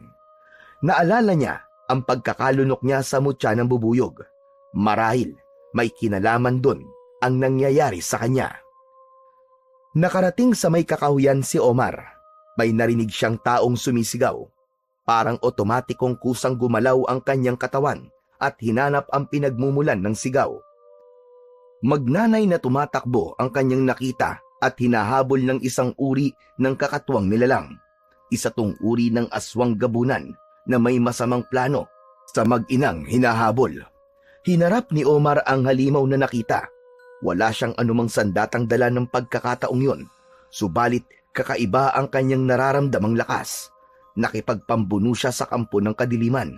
Nagtaka rin si Omar sa pambihirang kakayahan at lakas niya para harapin ang isang nilalang na mas malaki sa kanya at nagawa niya itong talunin. Kitang-kita na mag-ina kung paano pinatay ni Omar ang aswang na nakaharap nito. Agad na nakarating yun sa kaalaman ng kanyang lolo Ruming. Ayaw paniwalaan ng matanda ang balitang nakarating sa kanya, kaya inalam niya mismo yun kay Omar. Apo, magsalita ka na kagad sa akin dahil ayokong ako pa ang mauhuli para malaman ang totoo. Meron ka bang hindi sinasabi sa akin? Pasensya na po, Lolo. Baka kasi hindi niyo po ako paniwalaan eh. Bakit naman ako hindi maniniwala? Ngayon, gusto kong malaman, ano ba talaga ang nangyari? Hindi na nagawa pang ilihim ni Omar ang totoo sa kanyang lolo Ruming. Kaya isinalaysay na lamang nito sa kanyang lolo ang detalye tungkol sa pagkakaroon niya ng kakaibang lakas mula sa mutya ng bubuyog. Maging ang pagkakaroon din ni Eman ng mutya, nakakambal ng mutyang taglay ng kanyang apo. Dalawa pala kayong pinalad na makasumpong ng mutya ng bubuyog. Opo, Lolo. Nagbabaka sakali lang po, pero hindi namin inasahan na makakakita kagad kami. Wala na akong magagawa dahil taglay mo na yan, apo, at nasa loob na pala ng iyong katawan.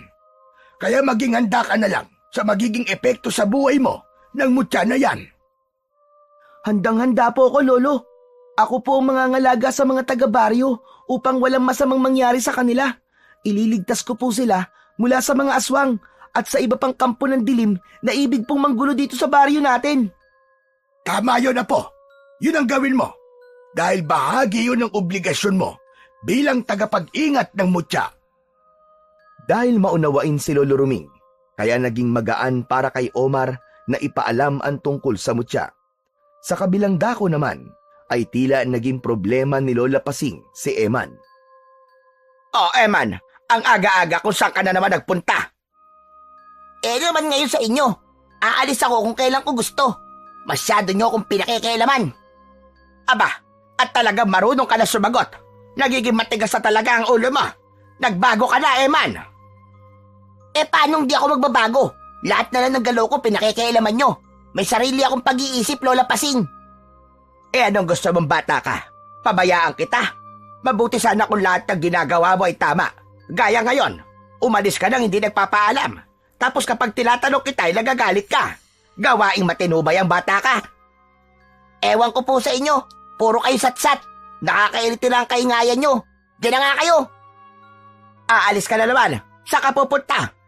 Abay, salbahing bata ito ah. Hindi na ako pinansin. Tuloy-tuloy nang umalis. Ano ba nangyayari sa apo ko? Bakit lalo siyang nagiging pasaway at ngayon nagiging bastos na siya? Baliwala na yata ako sa kanya. Hindi na niya ako iginagalang. Nagtungo si Eman sa lugar na madalas na pinupuntahan nila ng kanyang kaibigan. Doon muna siya magpapalipas ng oras. Ang totoo, hindi lang si Lola Pasing ang nagtataka sa kinikilos at ugali ni Eman, kundi maging siya mismo. Hindi rin niya maipaliwanag ang mga nangyayari sa kanya. Napasama ako ang loob ni Lola Pasing. Kaya lang, kapag pinagtataasan niya ako ng boses, naiinis kagad ako at hindi ko gusto na pinagagalitan at pinakikialaman niya ako. Hindi ko rin kaya kontrolin ang sarili ko na sagot-sagutin siya at bastusin. Bakit ganon? Ano ba itong nangyayari sa akin? Nag-iisa at nag-iisip si Eman ng mga sandaling yon nang di niya namalayan ang paglapit ng kaibigang si Omar. Ginulat siya nito. Bulaga! Sabi ko na nga ba, nandito ka lang, Chong eh. Visit ka naman oh, nanggugulat ka eh. Kung saktang kaya kita dyan, nakakairita ka ha. Pambihira naman to. Yun lang, nagalit ka kagad. Dati ko namang ginagawa sa iyo yun ah. Ang gulatin ka, di ba? Dati yun. Ayoko na ngayon. Nakaka-bad trip eh. Okay, sige na, sige na. Sorry na, patawad. Ikaw naman masyado kang high blood. Ay, siya nga pala, Chong. May gusto akong sabihin sa'yo. Ano ba yun? Sabihin mo na. Ang dami mong pasakali eh. Oo, ito na nga. Ano kasi? Nasubukan ko na ang bisa ng mutya ng bubuyog na nalunok ko. Nagbigay sa akin ng kakaibang lakas yun. Ang totoo, may iniligtas akong magnanay na inaatake ng aswang. Ang astig, Chong! Nagawa ko siyang talunin gamit lamang ang mga kamay ko. Kahit wala akong dalang sandata. Tama nga yung mga lalaki, Chong. May kapangyarihan ng mutya ng bubuyog. Saka, nasabi ko na rin to kay Lolo Ruming ko. Ang sabi nga niya, may binibigay talagang kakaibang power ang mutya eh. Eh ikaw ba, Chong? Di ba? Nasabi mong nalunok mo rin yung kakambal na mutya? Ano bang nararamdaman mo? Ganon din ba? Lumakas ka rin ba? At nagpiling superhero ka rin ba? Hindi agad nakasagot si Eman. Kumapaka pa siya sa isip niya nang sasabihin sa kaibigan, sapagkat ang totoo ay hindi katulad ni Omar ang kanyang nararamdaman, kundi ang sa kanya ay pagiging magagalitin, mainitin ang ulo, bastos at kawalan ng respeto. Noon naisip ni Eman na yun nga kaya ay dahil sa mutya ng bubuyog na nalunok niya. Pero bakit ganun? Kambal na mutya ang nakuha nila, subalit magkaiba ang naging resulta sa kanila. Hindi niya masabi yon sa kanyang kaibigan. Oh, ano nangyari sa'yo? Bakit natahimik ka na yata? Sabi ko, kung ano naging epekto sa'yo ng mutya ng bubuyog. Ha? Kwan. Wala pa. Aalamin ko pa lang. Bakit ganun? Eh di ba kambal na mutya naman yung nakuha natin? Sa akin, naramdaman ko na ang epekto. Tapos sa'yo wala pa. Eh wala pa nga eh. Bakit ba ang kulit mo? Ano ba magagawa ko kung wala pa? Eh wala pa nga. Oh, ba't galit ka na naman kagad? Nagtatanong lang naman yung tao eh. Bad trip ka kagad. Tinalikuran ni Eman si Omar. Iniwan nito ang kaibigan. Oh, sandali, saan ka pupunta? Hoy, ba't aalis ka na? Eman! Hala, ano nangyari sa isang yun? Nagsuplado na. Hindi na ako pinansin. Para namang may regla si Eman. Ang daling uminit ng ulo. Ay naku, bahala na nga siya sa buhay niya. Baka may sumpong lang ang kaibigan ko. Samantala, hindi pa umuwi ng bahay si Eman. Ayaw din niyang gawin yun dahil tiyak magtatalo na naman sila ng kanyang lola. Kaya tumambay siya malapit sa ilog. Na bad trip din siya sa kaibigang si Omar dahil sa mga pagtatanong nito. Kaya lang, kapag nag-iisa na si Eman, sa kanya naiisip na mali siya. Masyado nga nagiging mainitin ang ulo ko ngayon. Kaya lang hindi ko talaga mapigilan. Dahil nga siguro sa mutya ng bubuyog na nalunok ko. Pero bakit ganun? Magkaiba ang epekto sa aming dalawa. Magaganda mga sinasabi ni Omar tungkol sa mga nangyari at nararamdaman niya. Pero sa akin, puro pangit at masasama. Nasa gitna ng pag-iisip si Eman nang biglang may tumakip sa kanyang muka at may naamoy itong nakakahilo na naging dahilan upang mawalan siya ng malay. Binuhat siya ng nilalang na yon. Samantala, labis nang nag-aalala si Lola Pasing sa hindi pag-uwi ng apong si Eman.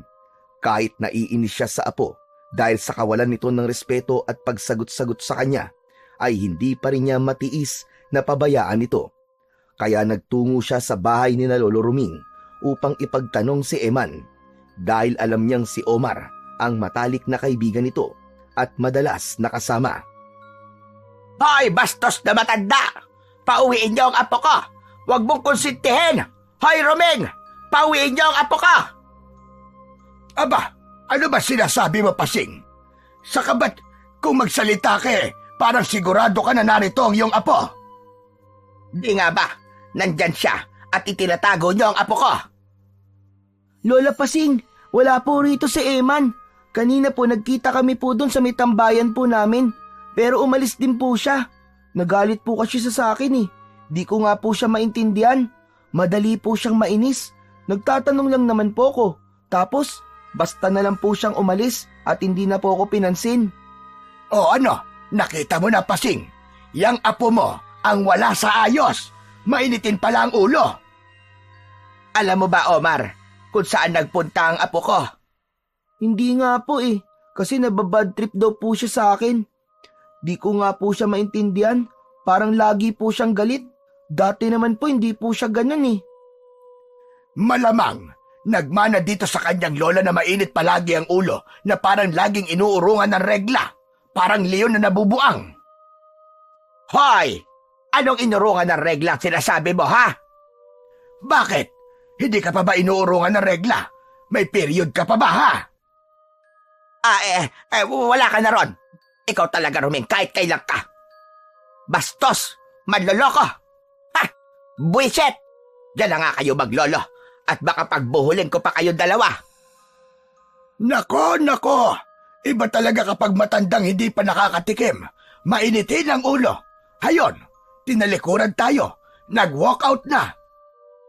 Tapos, pati po sa akin nagalit.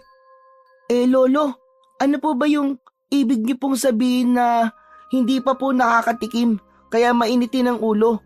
Ano po ba yung hindi pa natitikman ni Lola Pasing? Ayun ba?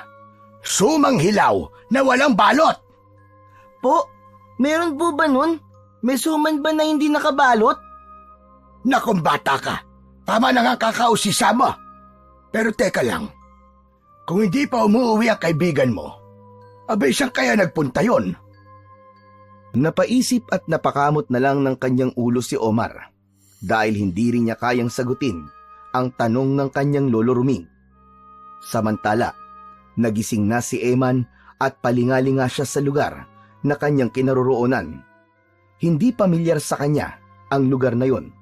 Laking pagtataka niya nang makita na nakakadena ang isa niyang paa. Agad niyang pinakiramdaman ang kanyang sarili. Hinawakan ng leeg, tinignan ang katawan niya at mga braso.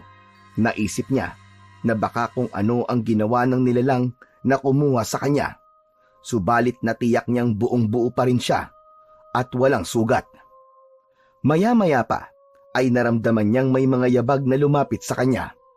Napaurong siya nang makita ang kanyang mga kaharap. Pamilyar sa kanya ang isa sa mga ito. Nakita na nila yon ng kanyang kaibigang si Omar. Namumukhaan kita. Ikaw yung... Oo, ako nga yun, bata. Ang nakita nyo ng kaibigan mo na pinagpiestahan ng mga bubuyog ang muka. Aba. Kung ganun pala, Bartolo, siya yung bagets na sinasabi mo sa akin. Oo, madam. At ngayon nga ay narito na po siya sa inyong harapan. Sayang nga lang, hindi ko nakita ang kaibigan niya. Sana'y dalawa silang may hahandog ko sa inyo. Teka. Anong gagawin niyo sa akin? May masama kayong plano, no? Papatayin niyo ako, no? Gagawin niyo akong pagkain, no? Bagets, mukha ba kami mga halimaw? Sa pretty kong ito? Halimaw sa tingin mo? Ganyan ang mga halimaw eh. Nagkukunwaring maganda at mabait. Tapos, magbabago ng anyo. Nagiging isang halimaw. Bright ka pala, Bagets, ha? Gusto kita. Gusto ko ang katalinuhan mo. Pakawalan niyo ako rito. Hindi ako papayag na patayin niyo ako at gawing pagkain. Pakawalan niyo ako. Pakawalan niyo ako. Nagwala sa galit si Eman. Subalit dahil limitado ang kanyang kilos dahil nakakadena ang kanyang isang paa, ay wala siyang nagawa. Subalit dahil naman sa nagpupuyo sa galit ang bata, ay may pagbabagong nakita sina Manuela at Bartolo kay Eman. Unti-unting umitim ang katawan nito at nagkaroon ng maliliit na balahibo. Ang muka ay kumulubot na nakakatakot. Naging tila taong bubuyog si Eman. Sa halip na matakot sina Manuela at Bartolo, ay nasiyahan pa sila. Tuwang-tuwa sa nakitang pagbabago ng bata. Dahil sa pagkakataong yun, ay meron din silang naramdaman. Ay! Bongga! Katulad ka namin, Bagets. Isa ka ring halimaw. Hindi ka man isang aswang, subalit iisa lang ang ating misyon, ang maghatid ng takot sa mga tao. Tama ka, madam. At dahil nasa poder natin ang Bagets na yan, gawin natin siyang alagad. Salinan mo ng kapangyarihan mo para maging kasama natin sa pag-aasik ng lagim. Malaki ang pakinabang natin sa kanya, sigurado. Tama ka, Bartolo. Sang-ayon ako sa naisip mo. Hoy, ikaw Bagets, mula ngayon, magiging kasama ka na namin. Pare-pareho tayong kikilos para magdala ng kilabot sa lugar na ito. Uubusin natin ang mga naninirahan dito at papalitan sila ng mga aswang. Sandali! Huwag ka lalapit sa akin! Huwag ka lalapit! Hoy, ikaw Bagets ha? Huwag ka na mag-inarte dahil pare-pareho lang ang likaw ng ating mga bituka. Gamit ang itim na kapangyarihan, ay ipinasa ni Manuela kay Eman ang bahagi ng kanyang pagiging masamang nilalang. Walang nagawa si Eman, kundi ang tanggapin yon, lalo na't mas malakas ang tawag ng kasamaan sa kanyang katawan dahil sa mutyang nalunok niya na nagbigay ng negatibong pagbabago sa kanyang pagkatao. Sadyang hindi maganda ang idinulot ng mutya na nakuha ni Eman. Kung ang kay Omar ay kabutihan ang dulot nito, sa kanya ay kasamaan. Ipinagtanong-tanong pa rin ni Lola Pasing ang tungkol sa kanyang apo. Subalit isa man sa kanyang mga nakakausap ay walang masabi sa kinaroroonan ni Eman. Kaya labis na kalungkutan ang nararamdaman ng matandang babae. Kahit kasi pasaway ang kanyang apo, ay hindi pa rin niya hahangarin na may masamang mangyari dito.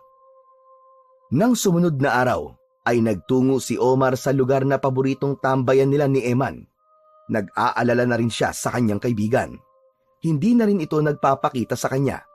Naisip niya na baka nagtatampo lang dahil hindi maganda ang nangyari nang huli nilang pagkikita. Habang nakaupo si Omar sa isang nakatumbang puno, ay naramdaman niyang may yabag na paparating mula sa kanyang likuran. Nilingon niya yon, napangiti siya ng malaki nang makita ang kaibigan niyang si Eman. Yun! Sabi ko na nga ba darating ka, Chong eh. Subalit ang ngiti niya ay hindi ginantihan ni Eman. Seryoso ang mukha nito, kaya napakunot ang noo ni Omar na may pagtataka. Ganun pa man, lumapit si Omar sa kaibigan. Akma niyang aakbayan ito nang biglang hinila ni Eman ang kanyang kamay at pinilipit yon. Aray, aray! Aray, nasasaktan ako! Eman, ano ba? Buong lakas na napaikot ni Eman sa ere si Omar at malakas na bumagsak sa lupa. Hindi makapaniwala si Omar sa ginawa sa kanya ng itinuturing niya na matalik na kaibigan. Ano ba nangyayari sa'yo, Eman? Bakit ka ba nananakit? Wala kang pakialam! Bigla nitong sinakal si Omar. Nasa mukha ni Eman ang galit at nakakatakot na reaksyon na tila nasasapian ng masamang espiritu. Bitiwan mo ang leg ko! Eman, hindi ako makahinga! Bitiwan mo ang leg ko! Nasaktan si Omar kaya wala siyang ibang dapat gawin kundi ang iligtas ang kanyang sarili. Hinawakan din niya sa leeg si Eman. Mas malakas, mas matindi. O ano? Akala mo ikaw lang ang marunong manakala? Heto! Nasaktan si Eman, kinapos sa paghinga, hanggang sa magpangbuno ang dalawang bata. Makikita na tila wala sa sariling katinuan si Eman. Ang tanging nais nito ng pagkakataong yon ay gawan ng masama si Omar. Ang saktan ito at patayin. Nasa ganong sitwasyon ang dalawang bata na nagpapangbuno nang biglang dumating si Lola Pasing. Diyos ko! Ano ginagawa niyong dalawa kayo? Maghiwalay kayo! Huwag kayo magpatayan! Subalit tila walang naririnig ang dalawang bata. Halos magkapareho ang lakas na taglay nila, kaya walang isa man ang magpapatalo. Kumuha ng kaputol na sanga ng kahoy ang matandang babae at inihataw niya yon sa dalawang bata. Unang bumitiw si Eman. Lumuwag ang pagkakahawak nito sa kaibigan at sumunod na rin si Omar. Subalit agad itong umalis at tumakbo papalayo. Apo! Saan ka pupunta? Bumalik ka rito, Apo! Malayo na po siya, Lola Pasing. Bakit siya tumakbo? At saka parang hindi niya ako nakikilala. Ako rin nga po, Lola Pasing. Bigla na lang po siyang dumating dito at sinakal ako. Parang gusto po niya akong patayin. Ano ba talaga nangyayari sa apo ko? Hindi ko rin po alam. Parang wala po siya sa kanyang sarili. Nagbalik si Eman sa lugar ni Manuela. Ganap nang nabago ng kapangyarihan nito ang isipan ng bata. Ginamit nila ito para sa kanilang masamang plano. Binigo mo ako, Bagets! Nangako ka na magdadala ka ng regalo para sa akin. Babawi na lang po ako, madam. Pagbigyan niyo na po muna siya, madam. Baka naninibago lamang. Ayoko lang na pinapaasa ako, Bartolo. Kilala mo ako. Masama akong magalit. Huwag ka mag-alala. Sa susunod na lakad ni Bagets, sasamahan ko siya, madam. Hindi lang ikaw ang sasama, kundi ako rin. Matagal-tagal na rin kasi ako nagpapahinga. At kailangan magamit ko na uli ang aking mga pangil at matotoles na kuko. Tama kayo, madam. Iba pa rin yung kayo mismo mag-aasik ng lagim at hahanting ng inyong magiging pagkain. Mas masarap kumain na kayo nagpakahirap at hindi nyo iaasa sa inyong mga alagad. Alam ko yon, Bartolo. Kaya wag mo kong lecturan. Punyeta ka. Hindi kita teacher. Pasensya na po, madam. Nagpapaliwanag lang. Sige na. Magpahinga na kayo ni Bagets. Dahil bukas na bukas, magkakasama na tayong lalabas. Magbabanding tayo sa pag-aasik ng lagim sa baryong ito. Samantala, sa bahay ni na Omar at Lolo Ruming ay naikwento ng bata ang tungkol sa nangyaring inkwentro sa kanila ng kaibigan niyang si Eman. Ano ka mo, apo? Gusto kang patayin ng kaibigan mo? Opo, Lolo. Hindi po talaga ako makapaniwala na nagawa po yun ni Eman sa akin. Kaya ibang Eman po yung nakalabang kong yun. Anong ibang Eman ang tinutukoy mo? Wala po siya sa kanyang tamang pag-iisip, Lolo. Maaari po may kumukontrol at nag-uutos sa kanya para gumawa po ng masama. At posibleng may kinalaman nga po yun sa nalunok niyang kakambal na mutya ng nalunok ko rin. Nagagamit ng kasamaan ng kaibigan mo, ibig sabihin. Ganun na nga po, Lolo Ruming. Saka, naaawa rin po kay Lola Pasing dahil nasaktan po siya nang bigla siyang talikuran ni Eman nang tawagin niya. Pag mutya na sinasabi mo, apo, yun na nga ang may kagagawa nun.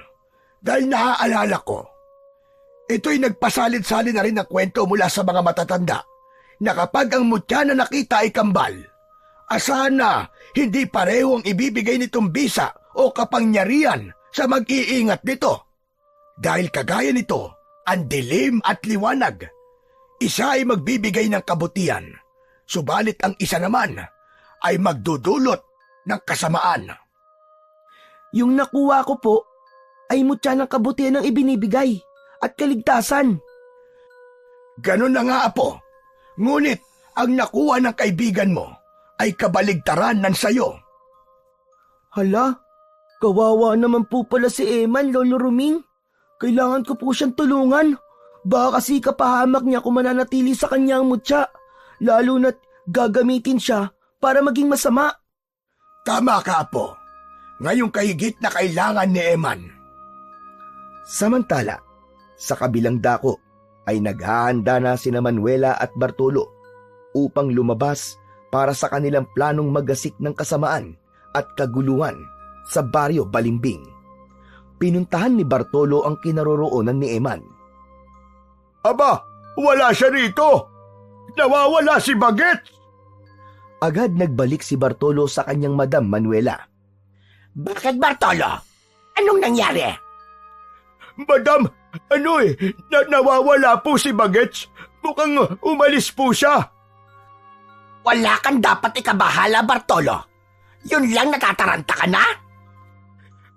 Madam, baka tumakas po siya eh. Tonto! Humina na naman ako, kote mo. Hindi siya tatakas. Malamang, nainip lang yon at hindi na tayo hinintay. Baka nakakalimutan mo, nasa ilalim na siya ng aking powers. Kaya kontrolado ko na si Bagets, no? Hindi siya tatakas gaya ng sinasabi mo, hunghang. Madali ko siyang nakontrol dahil naramdaman ko ang kasamaan ng espiritu na bumabalot sa kanya. Ibig sabihin, kakampi natin siya. Sorry madam. Nag-aalala lang kasi ako. Walang magagawa ang pag-aalala mo. Sige na, gora na tayo. Malamang, makikita din natin siya. Baka nga may magandang balita na siya. At marami na siyang naging biktima. Marami nang tinakot at pinatay ng mga taga rito sa baryo. Sa kabilang dako, hindi na napanatag si Lola Pasing dahil sa mga nangyayari. Hindi pa rin niya makalimutan ang malaking pagbabago ng ugali ni Eman. Ngayon niya napagtanto na may kakaibang nangyayari sa kanyang apo. Lalo na't maging ang matalik na kaibigan ay nais ng gawan ng masama. Minsan pa'y lumabas ng bahay si Lola Pasing. Kailangan makita niya muli si Eman. Hindi naman siya nabigo dahil sa pagpunta niya sa lugar na madalas na pinupuntahan ng kanyang apo ay nakita niya ito roon. Eman apo, salamat at nagkita tayo uli. Kailangan tayo mag-usap. Ano ba nangyayari sa iyo, apo? Nandito ang lola. Makikinig ako sa iyo. Alam kong may mabigat kang problemang dinadala, apo. Hindi nagsasalita si Eman, kundi nakatingin lang ito sa matandang babae. Ang pangkaraniwang tingin ni Eman ay napalitan ng mabalasik na tingin. Nagsalubong ang kilay at gumalaw-galaw ang tenga. Naging mabangis ang itsura ni Eman. Hindi pa rin nagsasalita, kundi atungal ang maririnig. Tila mabangis na hayop na sinunggaban si Lola Pasing. Sinakal ang leeg nito. Apo! Eman, apo! Huwag mo akong sakalin! Maawa ka! Bakit mo itong ginagawa sa akin, apo? Tila walang naririnig ang batang nanlilisik ang mga mata na tila nag-aapoy.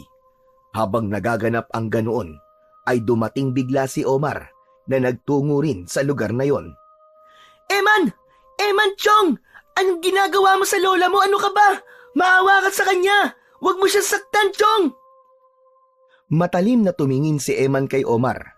Nanlilisik ang mga mata. Binitiwan nito si Lola Pasing at nilipat ang atensyon sa kaibigang si Omar. Umatake si Eman at sinunggaban si Omar. Nanlaban ito. Hindi rin pangkaraniwan ang lakas ng bata. Habang inaatake ni Eman ang kaibigan, ay nagbago ang anyo nito. Nagbago ang kulay ng balat.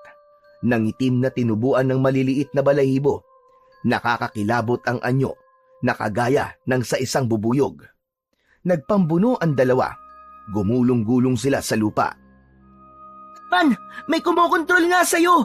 Hindi na ikaw ang kaibigan ko! Bitiwan mo ako! Hindi ka magtatagumpay!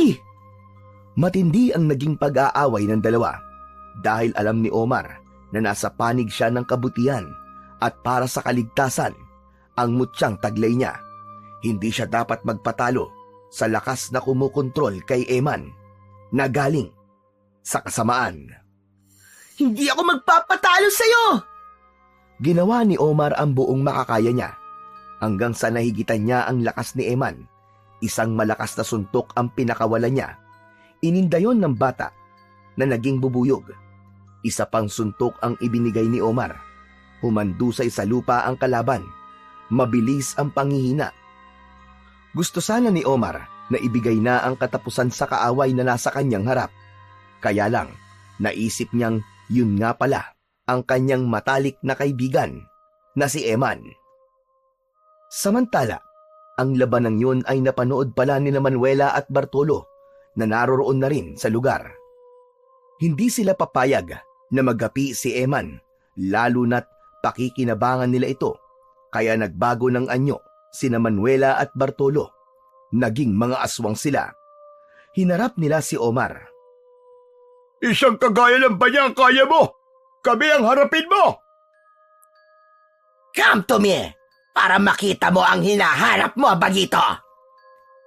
Mga aswang, kayo siguro ang dahilan kung bakit naging tuluyang masama ang kaibigan ko. Mga demonyo kayo! Well, mahalaga pa ba yon? Madam, ako na ang bahala sa batang to! Kayang-kaya ko yan! Isang kagat, isang sakmal ko lang dyan! Tigok na kagad yan! Sige, patunayan mo ang tapang at kakayahan mo, Bartolo. Biglang sinugod at inatake ni Bartolo si Omar. Hindi naman nakontento si Eman na nanonood lang, kaya tinulungan nito si Bartolo. Habang si Manuela naman ay mas piniling panoorin na lamang ang mga nangyayari. Subalit nakakondisyon ang utak ni Omar na mas malakas siya kumpara sa mga halimaw na kaharap niya. Kaya higit niyang pinagbuti ang pagharap sa mga ito. Pinagtuunan niya ng pansin si Bartolo. Uunahin niyang harapin ito. Kasabay ng pag-atungan ni Bartolo na nasa anyo ng isang aswang, ay ginagamit ang matutulis na kuko upang ibaon sa katawan ni Omar. Subalit mabilis na nakakaiwas ang bata. Hanggang sa makakita ng pagkakataon si Omar, pinaikot-ikot niya ang kanyang braso at buong lakas na pinalipad ang kamao patungo sa pagitan ng mga mata ni Bartolo. Nayanig ito at tumimbuang. Nakita yun ni Eman na ibig gantihan si Omar. Subalit may nakahanda ng plano si Omar kung ano ang dapat niyang gawin sa kanyang matalik na kaibigan. Habang pasugod si Eman sa kanya, ay pinakawalan ni Omar ang isang malakas na tadyak na pinatama sa tiyan ng kanyang kaibigan. Ya! Sa lakas ng pagkakasipa ni Omar kay Eman, ay muntik nang lumipad ito. Kasabay ng malakas na sipa, ay may lumabas mula sa bibig ni Eman. Nakita yun ni Omar at agad niyang sinalo. Tagumpay ang kanyang plano. Nagawa niyang palabasin mula sa tiyan ng kaibigan niyang si Eman ang kakambal na mutya na nalunok ng kanyang kaibigan. Sa pagkakaluwa ni Eman sa mutya ay lupaypay na tumimbuang ito. Hinang-hina na tila nagulat at nagtataka sa mga nangyayari. Nagbalik na rin ito sa dating itsura. Agad namang dinaluhan ni Lola Pasing ang apo nang makitang bumalik na ito sa dating anyo. Eman, apo! Eman! Diyos ko, salamat! Salamat sa Diyos at nagbalik ka na sa dati mong itsura, apo! Ang mga pangyayari ay buong-buong nasaksihan ni Manuela na siya ngayong puntiryan ni Omar. Inihanda naman ni Manuela ang sarili upang harapin ang bata. Well! Akala mo ba'y nasisindak ako sa iyo, Bagito? Hindi pa isinisilang ang makakapagpabagsak sa akin. Ako ang aswang na papatay sa iyo! Yun ang akala mo! Ako magpapabagsak sa'yo! Pangit na aswang! Ibinuka ni Manuela ang kanyang malaking bibig at inilabas ang matatalas na pangil. Inihanda rin niya ang kanyang kamay na may matutulis at mahahabang kuko upang harapin si Omar. Tumatakbong pasugod ang bawat isa sa kanila para sa isang matinding laban. Mabilis ang bawat kalmot ni Manuela. Nagagawang sabayan yun ni Omar. Naiiwasan niya ang bawat sugod ni Manuela. Subalit nagbalik na ang lakas ni Bartolo at biglang tumayo ito upang tulungan ang kanyang amo na si Manuela. Dalawa na silang haharap kay Omar. Dahil sa pagtutulungan ni Manuela at Bartolo, ay naging dehado ang laban. Malalagay sa panganib ang buhay ni Omar. Kailangan niyang makagawa at makaisip kagad ng paraan. Naniniwala siyang hindi siya pababayaan ng mutya ng bubuyog na nasa loob ng kanyang katawan. Gumawa ng tunog si Omar na katulad ng sa bubuyog. Palakas ng palakas yun at ang tunog na yon ay agad na tinangay ng hangin. Saglit pa ay may narinig na ugong na paparating ang bata. Nagdilim ang papawirin habang ang ugong ay papalapit. Nagliwanag ang mukha ni Omar nang makita kung ano ang pinagmulan ng papalapit na ugong. Laksalaksang mga bubuyog ang dumating upang tulungan siya. Mga bubuyog na handang pumatay upang iligtas si Omar. Agad na inatake ng laksalaksang bubuyog ang dalawang halimaw na sina Manuela at Bartolo. Sa dami ng mga ito ay hindi nila kinayang labanan ang mga kagat nito. Binuhat at inilipad din ng mga bubuyog ang dalawang aswang papalayo kina Omar. Walang nagawa ang mag-among aswang kundi ang pumalahaw. Hindi kaya ng kanilang kapangyarihan ang laksalaksang puwersa ng mga bubuyog na umatake sa kanila. Yan, sige! Ilipad niyo ang mga masasamang yan, mga kaibigang bubuyog! Ihulog niyo sila sa bunganga ng bulkan upang doon na sila kainin ng nag-aapoy na putik. Sinunod na mga bubuyog ang utos ni Omar. Tinangay ng mga insekto ang dalawa at inihulog nga sa bunganga ng bulkan na kanilang naging pagwawakas. Dahil nawala na ang mutya sa katawan ni Eman, ay nagbalik na ito sa dating ugali. Kaya gano'n na lamang ang pasasalamat ni Lola Pasing. Pinulot ni Omar ang iniluwan ni Eman na mutya at binasag ito upang hindi na magamit pa sa kasamaan. Ang kakambal na mutya naman ay namalagi sa katawan ni Omar at mananatili ito doon upang gawin ang kanyang tungkulin. Natulungan ang mga tao at iligtas ang mga nilalang na inaalipin ng kapangyarihan ng kadiliman. Sa ating buhay ay laging may dalawang muka. Merong kabutihan at meron ding kasamaan. Huwag nating kalilimutan na sa mundong ito, ang kabutihan ang dapat laging nangingibabaw. Kaya ang maging mabuti ang ating piliin upang maging maayos at dalisay ang ating pamumuhay.